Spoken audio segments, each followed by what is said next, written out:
السلام عليكم ورحمة الله. قصة waxay ku saabsan tahay maamo dhowr caruur dhashay oo maamo weyn ah maamada waxay ka cabanaysay gurigeeda in caruurteeda aysan amar qaadanaynin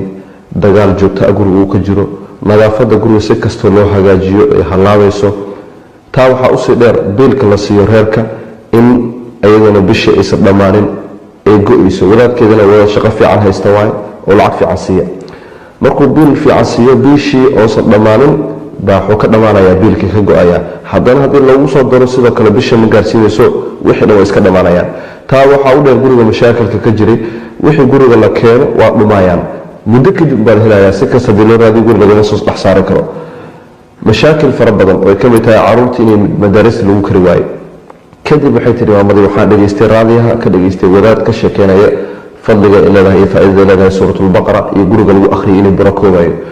waxay bilowday maalinka ka dambeeyo inay suuratul baqara guriga ku akhriso caruurteedana ku amartay inay suuratul baqara guriga ku akhriyaan kadib waxaa dhacay dhowr maalmood markay wadeen maamadii waxay tiri xilli duhur ah baa hurdo iyada qabatay waan seexday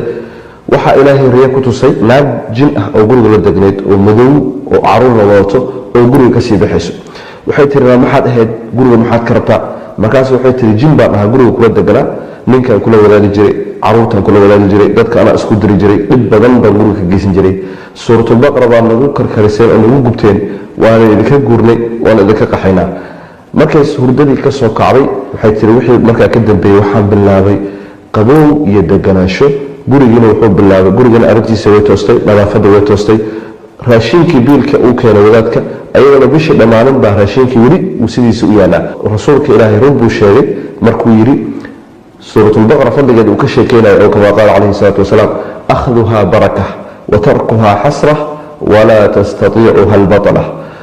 guriga suuratulbaqara lagu akhriyo ama qofkii suuratulbaqara akhriya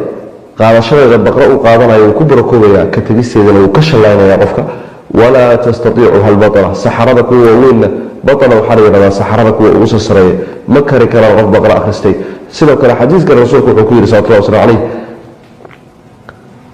guriga suuratulbaqara lagu akhriyey 3 beri shayaatiin ma soo geli karaan walaalayaal videogan u sheergaray waxaa laga yaabaa qoysas badan oo la dhibaataysan xanuunadaas iyo guryahooda baraka darada haysata inay suuratulbaqara akhriyaan waxaa laga yaabaa in videoga markay arkaan ay bilaabaan suuratulbaqara marka u sheergaraya